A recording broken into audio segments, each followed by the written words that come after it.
velkomin á þessa dagskrá Kötlu. Þetta fjórða dagskráin á réttum 3 vikum. Og þrátt fyrir, ef svo má segja, æðibunnu ganginn okkur Helga Hallbergsdóttur, þá tekst okkur ekki að losna við. Segja að það fullt hús alltaf. Við getum auðvitað ekki annað verið þakklátt fyrir það. Það sýnir okkur að menningararfur Vestmannaeyja í víðasta skilningi, hann höfðar til fólks eða hann talar til fólks ennþá. Og mér langar til þess að nefna það hér að á næsta ári, 2019, að þá mikið afmælisár Vestmannaeyjabæjar, 100 ára afmæli Vestmannaeyjabæjar. Og því ég sé hérna til sýndar, þegar ég horfi yfir salinn, marga sem eru hoknir af þekkingu á menningararfi Vestmannaeyja og sögu Vestmannaeyja, og þá bið ég ykkur sem að hafið í huga einhverja dagskrá, einhverja viðburði, einhverjar uppákomur, eitthvað sem varðveitt hérna í þessu húsi sem að þið teljið að það sé gott tækifæri til að draga fram á þessu afmælisári, 100 ára afmælisári, að ræða við mig eða Helga Hallbergsdóttur það. Og þetta auðvitað mjög merkilegt og áhugavert viðfangsefni og fyrirlesarar sem eru hérna hjá mig fóru yfir hafið í gær og sóttu og við fórum heim tilbaka með Herjólfi í frekar erfiðu færi og 12. október 1918 þá gaus síðan svo allir séu sammála og dagskráin hér hún markar upp á sýning það gos. Þið sjáðu hérna og munum miklu betur geta séð þegar við standum upp og dagskráin líkur og við rótum saman stólunum, þá þetta þessar fallegu myndir og þessar glæsilegu myndir Kjartans Guðmundssonar. Og það eru 2 ár í að Vestmannaeyjabær eignist myndirnar af fullu. Það að segja, hver maður á sitt þangað til að deyr og síðan í framhaldinu eiga afkomendur í 70 ár frá dauða viðkomandi, samkvæmt evrópskum staðreyndum. 1950 þá andaðist Kjartan Guðmundsson, þannig að 2020 þá eignast Vestmannaeyjabær myndirnar að fullu, svo má segja. En frá því ég byrjaði fyrir einhverjum 12 árum hér sem forstöðumaður, þá verið enginn gengist til því að hann var barnlaus, ekki satt, og það verið enginn afkomendur talað við mig nokkuð tíma. Ég veit ekki til þess að það verið gert við forverðinu. En við erum hérna með 2 eldfjallafræðinga, Þorvald Þórðarson, prófessor, og dr. Ármann Höskuldsson. Og þeir munu Þorvaldur byrjar og hann ræðir, eins og þið sjáðu hérna, yfirlit gossögu Kötlu. Og síðan kæmi Ármann strax á eftir og fjallaði eðli Kötlugoss. Og lokum mun Páley Borgþórsdóttir, lögreglustjórinn okkar, fjalla viðbragð almannavarna við þeirri vá sem náttúrulega til staðar, því einhvern tíma mun Katla gjósa, hvenær sem það verður. Og hún mun fara yfir það viðbragð sem til staðar og svona hvernig þær sviðsmyndir líti út fyrir Vestmannaeyja sem eru möguleg. En ég ætla að byrja bara á því að biðja Þorvaldum að koma hingað og byrjum bara hérna og hann kynnir sér þá örlítið sjálfur og sjá hvað sem mikrofónin gangi og hvað sem hann. Svo Góðan dag. Alltaf gaman á þegja. Fyrsta stíð ég var til þegja, þá var ég smá patt og fórum fótboltaleik og fórum heim tilbaka með 16 mörk á bækinu. Fyrstu kynarverðarni. En ég ætla svona kannski til þess að segja, tala Kötlugossinu, kannski best að ég segi pínu þetta sjálf á mér. Ég prófessor í jarðfræði við Jarðvísindadeild Háskóla Íslands, komið fram. Og það svona, ég stundar mér við sem ég fullorðast og komst í almenna skóla og eltast til eldfjöll. hvernig það haga sér, eðli gosa og af hverju eldgos gjósa. Og eins og ég ætti mjög gaman að ég að skoða þess að áhrif gasa sem koma upp í eldgosum og áhrif þau hafa á bæði mannin og umhverfið sem við lifum. Ég hef nú unnið svona í það. Ég byrjaði náttúrulega þegar hér á Íslandi og síðan til Bandaríkjanna og var á Hawaii nokkur ár. Aftur Rías á hans í smá tíma, Ástralíu, kom svo tilbaka til Íslands í gegnum skóla. Ég er búinn að vera þetta síðan 2012. En nógu það, Kötlugos. Það sem ég langar að gera í þessu er að tala aðeins gossöguna og síðan sem er samantekt á vinnu margra aðila, meðal Sámans og Guðrúnar Larsen, Bergborn og Ólafsdóttur og doktornefnda, William Norland. Og svo langar við að tala aðeins brennisteins útgosum í Kötlugosum. Og það er svona vinna sem er kannski ferskust í þessu, sem hefur ekki ennþá fyrst á fremdi. Vítum við? Ok.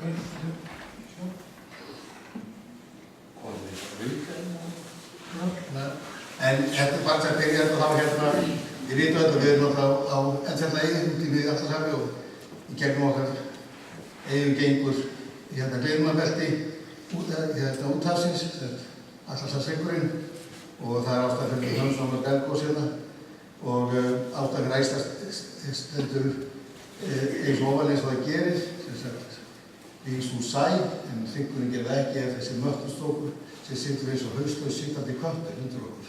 Þið sjáðu myndið hérna. Og að ég við erum löt að þessari, nefnum ekki að telja allar eldstöðvar á Íslandi, þannig að við flokkuðum okkur í eldstöðarkerfi og grúpuðum það svona saman, þannig að það hefur 30 virk eldstöðarkerfi á Íslandi, þetta sem öll geta út í eldgos. Og sjálfsögðu eitt þeirra, þetta er númer 12, það er það Vestmannaeyjakerfið og síðan er það Kötlukerfið sem við höfum upp á landi. Og Ísland er ekki bara Eldfjallaeyja, heldur eina virkustu Eldfjallaeyjum í heimi. Það er hvergi eins mörg gos og hvergi kemur eins mikið kvika upp eins og hér. Og ef við bara horfum á þetta síðustu 11.000 árið, að þá erum við að vera með rétt um 1900, ég segi fyrir því, 2400 gos allt í allt. Og það er að þeim 1900 cirka bátað sem eru sprengigos.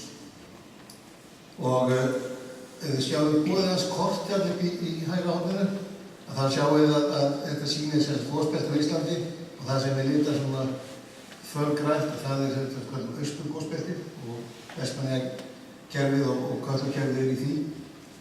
Og það er það sem er merkt hérna EVZ og bara svona gaman að geta þetta í langvirkasti hluti gosbeltan á Íslandi. Það er kannski ekki skrítið þó að þessi hluti landsins þekktu sem eldsveikjurnar. Það er bara koma langflest gosum, sjáum við að 1860 á þessum 1933 sprengjubólum höfum það. Og sama gildur framleiðni, þessum kvikuframleiðni. Það sem við hérna er bara hversu mikið kvika kemur upp í rúmkílómetrum og þessar tölur eru gigantíska tölur. En austur gosbeltið hefur framleitt mikið af þessu á síðustu 11 árum. Og sprengigos í austur gosbeltinu, það er, ef ég get lesið þetta rétt hérna, það er 95% eitthvað fyrir. Það er langflest gos sem eru sprengigos, eða gjóskum líkar.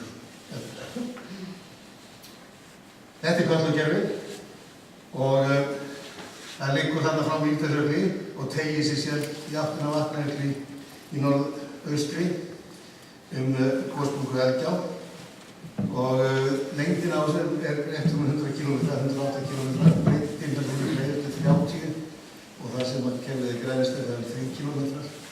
Flatarmálið er 750 ferkílómetrar. Einast sjálf sem stundum við kallum Katla og stundum við kallum Útlandssjökull. Það er ekki alveg eitt sátt við nafnið. Þvermál Útlandssjökulls er það byrð 30-35 km. Askjan sjálf sem krýnir toppinn á fjallinu, hún er 10-15 km í þvermál, eða 15 norður-söður, 10 í austur-vestur. Rúmmál eldfjallsins er 385 rúmkilometrar sem gefur þetta næst stærsta eldfjalli Íslands á eftir Hofsjökli. Öræfajökull er ekki stærsta eldfjall Íslands. Það er hæsta eldfjall Íslands, það er ekki stærsta.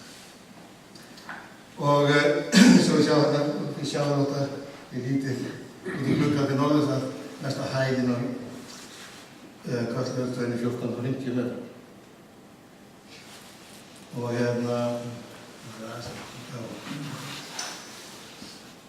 sprengivirknin í Kötlu, hún er ekki bara basaltgos, þetta hafa komið upp þar sem við köllum ríólíkgos eða súrkvika í sprengigosum og sumir hafa myndað gjóskufik. Og hérna er dæmi í daglegu tala kallað sólheima-eigniblítið og hérna sjáum við svona snið í gegnum þessa gosmyndun og neðst þetta flóð, það er sem þetta er fyrsta gjóskuhlaupi sem kom upp í því gosi, síðan er gjóskufall og síðan kemur megin fasinn af gjóskuflóðinu þarna ofan á. Og þetta er sennilega stærsta sprengigosi sem hefur komið úr Kötlu á síðustu 12.000 árum. Og tengist merkur veðalagi sem við finnum í Evrópu, ég kem að því síðar, kallaða Veddi. En ljósmyndir þarna er af þessu lagi í einum sniðin þarna upp á Sólheimaheiði og þarna sjáum við mikið vikulag, þetta grófa ofan á því liggur sem síðan gjóskuhlauparsveit. Þetta er súrvikur og hann er mjög bláóttur og mjög léttur, þetta er flóið víða og meðan hann er heitur og þá er hann tiltölulega léttur en hann er líka drukkið í sig mikið vatn þannig ef hann svona vikur sittur á landi þá getur hann orðið frekar þungur bara vegna vatnsins. Og þetta er hérna útbreiðslukort, það er ekki farið með nálægt, þetta er bara raunverulega sýnir hvert gjóskan tveimur gosum er farið, það sem við kallar Veddi, hérna 12.000 ára, það er þetta Sólheima gos sem var í Mýrdalsjökli fyrir 12.000 árum og síðan Askja 1875 sem að flestir kannski kannast við og Askja sendi ösku til Skandinavíu og hún teygði sig suður til Þýskalands en þetta gos úr Mýrdalsjökli það sendi ekki bara ösku til norðurs og yfir Grænlandsjökul þetta líka til Evrópu og allavega til Makedóníu. Þannig að töluvert stærra heldur en Askja 1875 var sem gefur dæmi.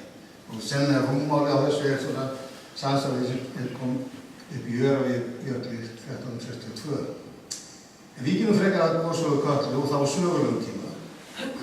Þegar það eru 20 gos þekkt á sögulegum tíma sem við höfum á skrá og gjóskulegu jarðvegi gefur til kynna að gos á forsögulegum tíma, það sem var að vera með stórum stærna nútíma, að því að nútími í jarðfræðinni hann þýðir síðustu 10.000 ár. Við kannast. Við hugsaum aðeins öðru þegar kemur tímaspanum og flest þessar gos eru spönnur. Og hérna sjáum við þessi 20 sögulegu gos og þannig er að sýna aðal útbreiðslu átt gosmakkarins og gjóskufallsins frá þessum gosum. Og við sjáum að það er gjóskar og Eldgjárgosinu í 1934 er eitt stærsta gjóskulagi sem er komið frá Kötlukerfinu, það er ekki frá Kötlu sjálfri. Það er sprungur sem liggur frá Mýrdalsjökli eða í alltaf vatnajökli. En síðan er það þarna sögulegu gos þessi 1755, 1625, 1721, 1500. En þetta er alls sem voru gos og það er mjög auðvelt fyrir okkur að þekka til þess Kötlu gjóskuna í jarðvegi, bæði vegna þess að hún er yfirleitt komplíkasvört, hún er miklu svartar heldur nokkur önnur gjóskuna. Og svo ef við erum jarðvegis, þá getum við bara efnagetan, það er samsetningin á Kötlu gjóskuna öðruvísi heldur en fáhaldið frá Grímsvötnum eða Bárðarbungu. Það sést þetta myndi hérna niður til hægri. Græni blettur hérna, efst til hægri, það er hérna gjóska frá Kötlu. Hitt er frá Grímsvötnum og Bárðarbungu. Og eins og Ármann kemur inn á betur og eftir að þá fylgja Kötlugosum hlaup. Þannig er að sína flóðfarðegin á hlaupu 1918 með gróðadráttum og eins líka hvernig landið breyttist við það gos á neðstu myndinni. Alma hann tala að spila þetta eftir. Þetta bara listi yfir þessi gos sem við þekkjum á sögulegum tíma og eins og þetta dæsendingar og lengdgosana og kannski þess meitt að benda þær rúmmálið og þessi gos stærstu Kötlugosin þau rúmlega eða og yfir rúmkílómetra á sjónartíma, rest töluvert minni. En það líka mikið af forsögulegum gjóskulögum og þetta eru myndir af jarðvegsmiðum uppi á Altaðisafrétti og eins uppi inn á síðunni og þarna sjá öll dökkulögin þessi svörtulög, það öll dökkulög sem sjá þetta misti og líka mismörg eftir hvað sniðin eins og Jón Steingrímsson benti á þegar hann sá þessi snið í sínu tíma og sagði að það var augljóst að sum svæði í sveitinni hefði orðið fyrir meiri áfram gjóskufall sem önnur en það sumstað fannst við 11 gjóskufall í jarðveginum en annars lag bara 4. Þannig að hann gerði svona svipað ratun og við erum að gera í dag. Myndi hérna til vinstri, hún sýnir eitt af þessum sniðum og það mikið lag efst og það Eldgjár gjóskufall. Og á þessum stað hún næstum 2 metrar og við erum það við 15 km fjarlægð frá utan. Þannig að Altaðisafrétturinn, Eldgjár gjóskufallið lagðan í rúst og hann ennþá að jafna sig. Hann hefur ekki náð sér síðan hvað sem var. En það líka hægt að sýna það svona með svona teikningum. Ég seti þetta upp bara til gaman. Allt sem grátt þarna á myndinni hérna til vinstri, það eru Kötlugjóskufall. Þetta þess að jarðvegsnið sem við mælum upp eins og ég sýndi bara fyrir myndunum, þá sjáum við bara hvað mikið hluti af sniðinu eru Kötlugjóskufall. Og eins og þetta sýnir þetta skema til öll svörtulögin á hinu sniðinu, það eru öll Kötlugjóskufall. Hinn eru gjóskufall frá öðrum eldstöðum. Svo þetta hvíta sem er á milli, það jarðvegur. Það sjáum við bara hvað kallt þetta að vera dugleg. Og það, við getum að hugsa tíðni, og það þetta flott að þetta var mismunandi hátt, leggið sem horfum mikið að horfum bara frekar myndir þetta til hægri, að þá sjáum við það að við skoðum þessa mynd og þá þetta verður bara fjöldi gjóskufalla í jarðvegi. Það segir á sem sagt fyrir austan Kötlugosin, það segir ekki til fjölda gjóskufalla annar staðar, eða vestan eða norðan. Og hver súla sýnir þessi mörg gjóskufall fundust í jarðveginum á ákveðnu tímabili. 500 ára tímabil, alveg aftur til 8500 ára. Og þess að hæðin á súlunni segir þá, sem í vestu tilfellum þá erum við með á 500 árum nálega því 20 gos á Kötlu. Svona þegar hún í leki í stuði, þá erum við bara með 5 á 500 árum.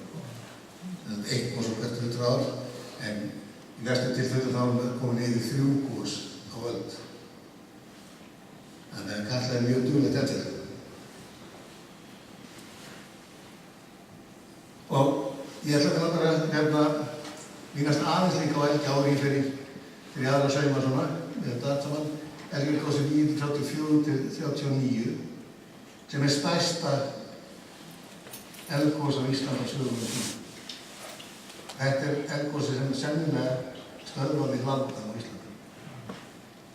Og rauðu svæðin sem sjá þarna, það hraunið frá Eldgjár, gulu svæðin það eru hraunið hérna frá Skaftárvöllum og Eldgjár hraunin eru töluvert stærri, eða 25% stærri heldur en Skaftárvallahraunið.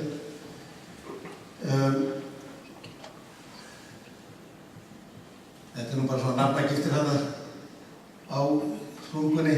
Þarna sjáum við þess að samanburðinn Eldgjár þetta 25% stærri heldur en Skaftárvallahraunið þegar kemur að föstum gossefnum. Það er 19,7 rúmkilometrar af hrauni frá Eldgjár og 1,3 rúmkilometrar reikna sem hraun af gjósku. Í tilfelli Skaftárvalla þá er þetta 14,7 og 0,4. Þannig að það kannski einhverju þekkja áhrif, eða þekkja sögnina móðurhöfðinni hlutur alltaf skatturöld. Það getur rétt ímyndur hvernig Eldgjárborgin hefur. Og samanverðu við þetta, kannski það yngsta sem við þekkjum, nýjasta hraunið á Íslandi, þá sjáum við þetta teiknað í skala. Þetta sem sagt 2014-15 hraunið við Þórðarhraun, sem 1,2 km, sem þótti mönnum nógu því að það var að myndast. Og það nú bara heila kettlingum við þessi stóru hraun. Og myndirna þarna við hægri, efri myndin, hún sýnir svona skematísk framvindu Eldgjárborgs. Það byrjaði rétt fyrir utan jökul, eins og svarta þykka auðvitað gefur til kynna. Fyrir rétt fyrst undir jöklunum, fór sér út fyrir jökul, aftur inn undir jökul, senniði allar í mjöskina og síðan færðist virknin stig fyrir stigi í norðaustur ándir á náði með því alveg að jöðrum Arnarjökuls.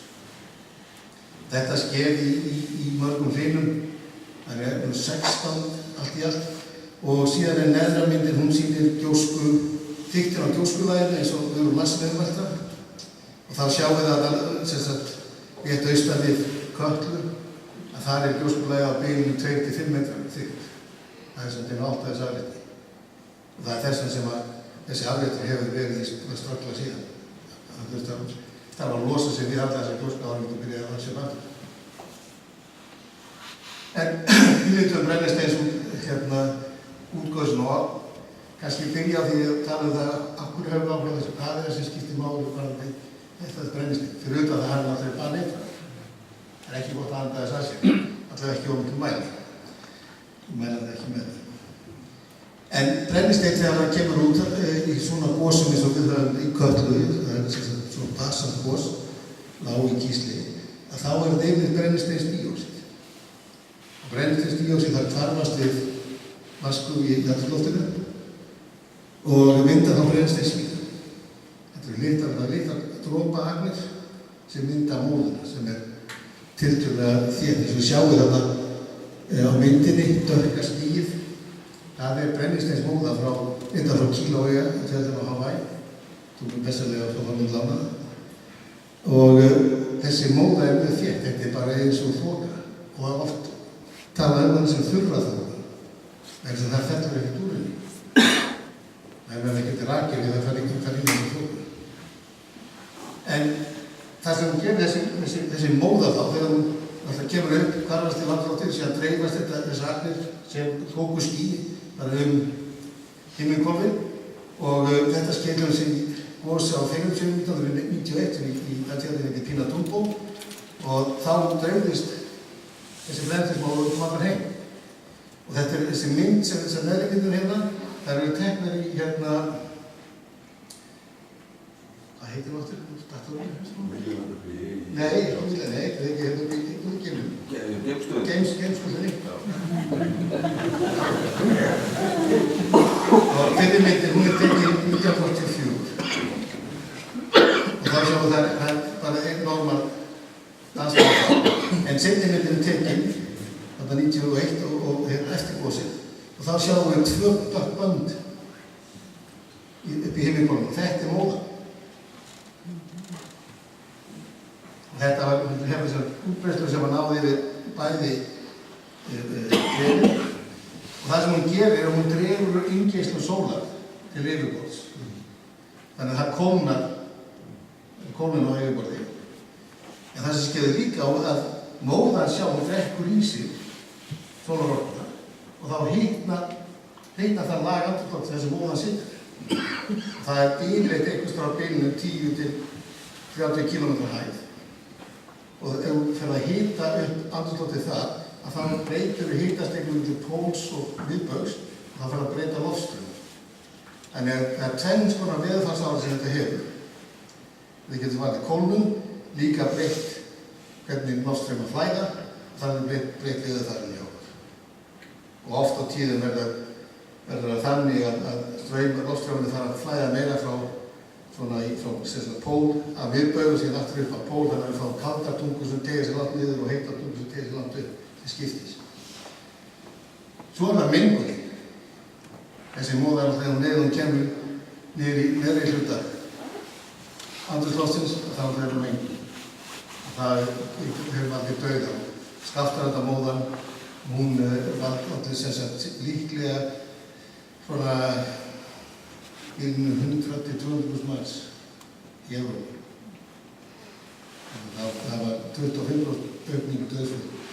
Það var líka mjög mikil aukningu dauðsföllum í Múlasýslunni á Íslandi. Samband Skaftárborgar út af móðinni, út af þessari veitu. En hún mengun líka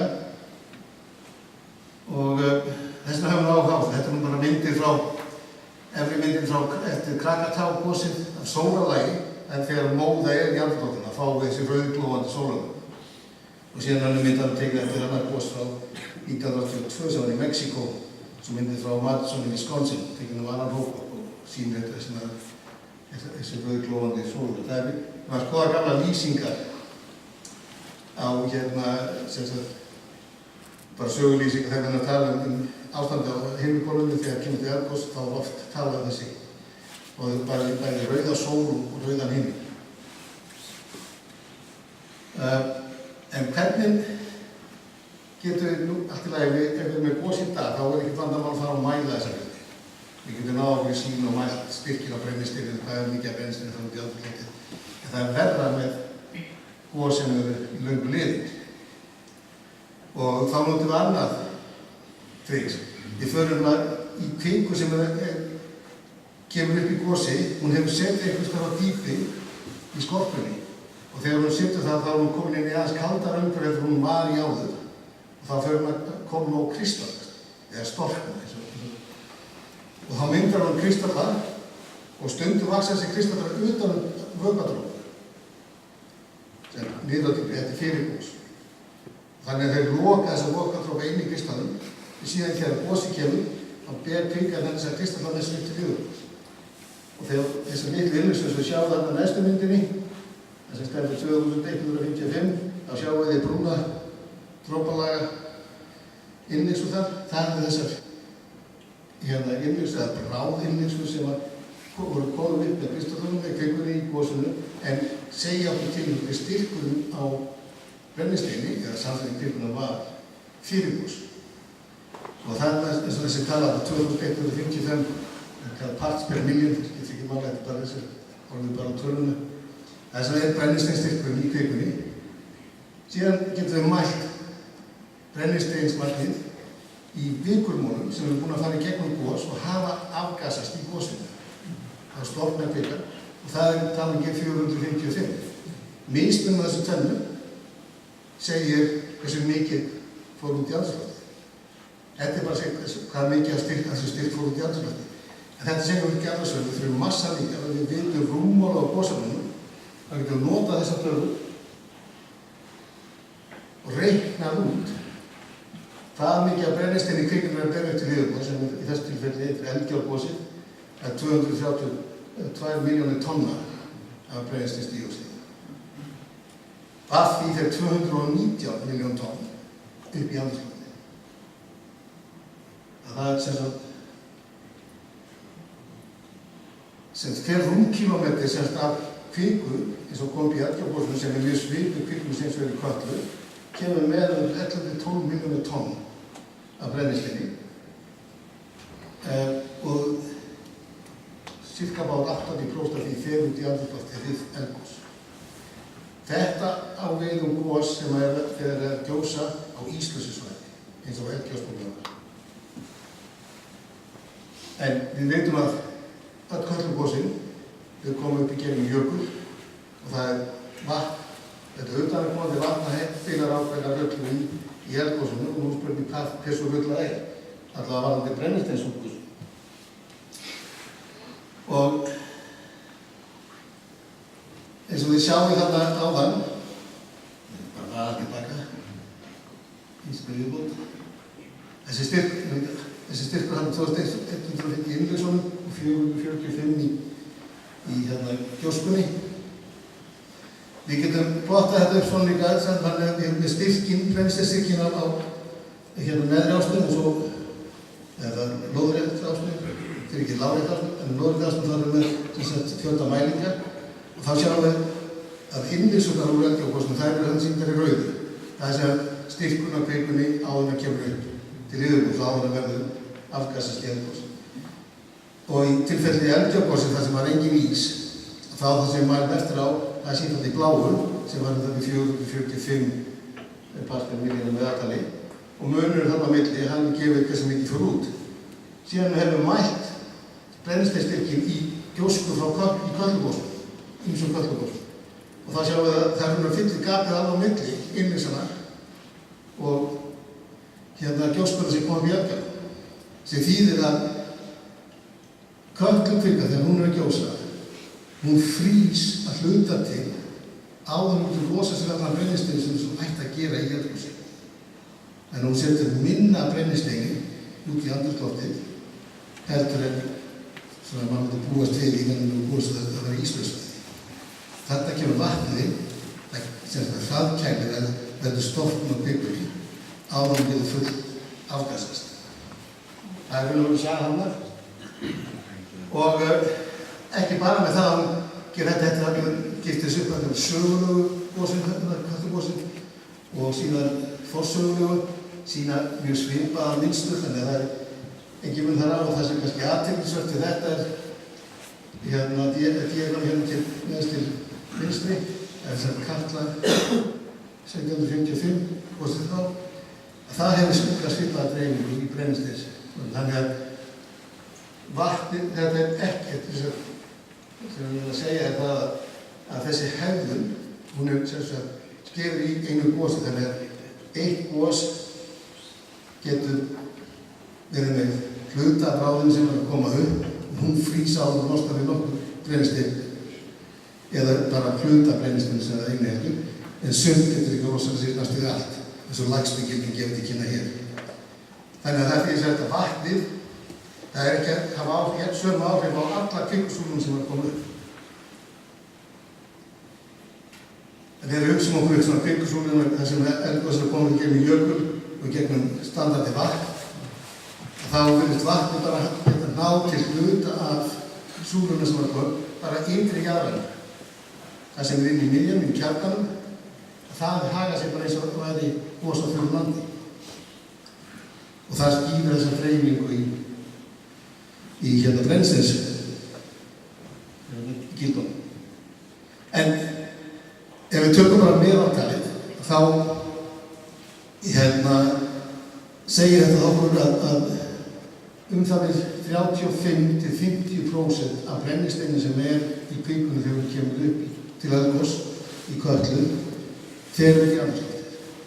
Þetta er miðað við meðaltalstöðu. Og það þýðir að stærstu Kötlugos á sögulegum tíma er að setja við 5 milljón tonn af brennisteini út í andrúmsloftið. En minnstu gosin þau eru 0,3 milljón tonn.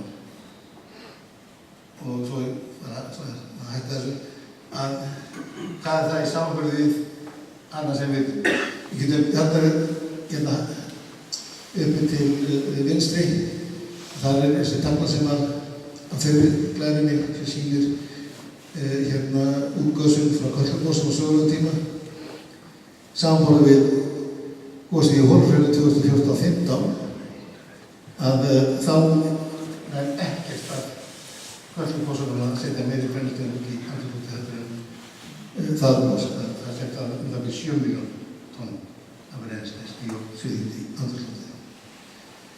Við stóru gosin eins og Skaftárelda og Eldgjá, þá eru Kötlugosin eða brennisteins útgöðsun Kötlugosum tiltölulega lítil.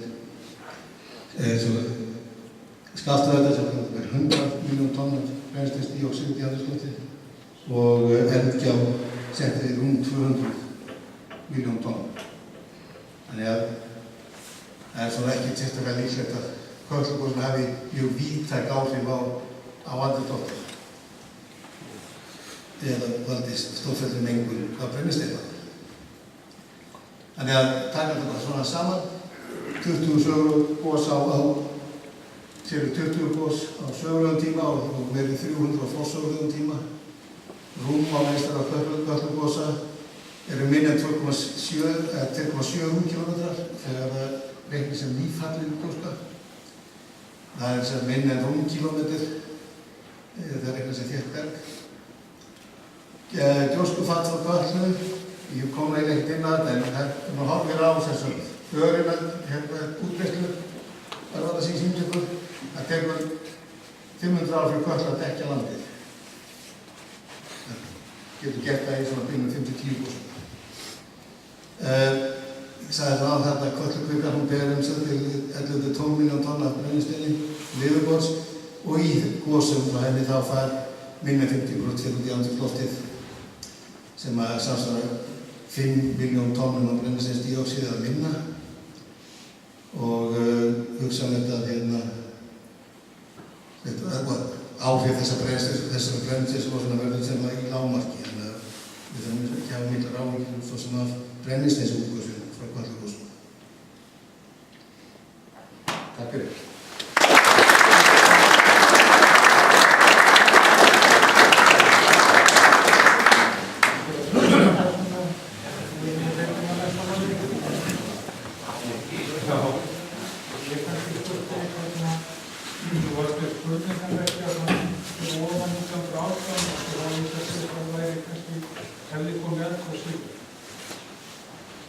Það er sumir sem telja að það hafi verið gos í Kötlu 1945. Ég reyndar ekki einn af það. En ég held að það hafi verið innskot sem varð ekki að gosi. Hefur svona komið inn grunnt undir Kötluöskunni á þeim tíma og það menn hafa nú mælt sem sagt tilvist springur á grunnendýpi í Kötlu. Sem tók það sem kringu þróun, það sé þetta innskot sem kom í 1955. En öllum spurningum Kötlu er ekki svarað. En þá skulum við fá Ármann Höskuldsson.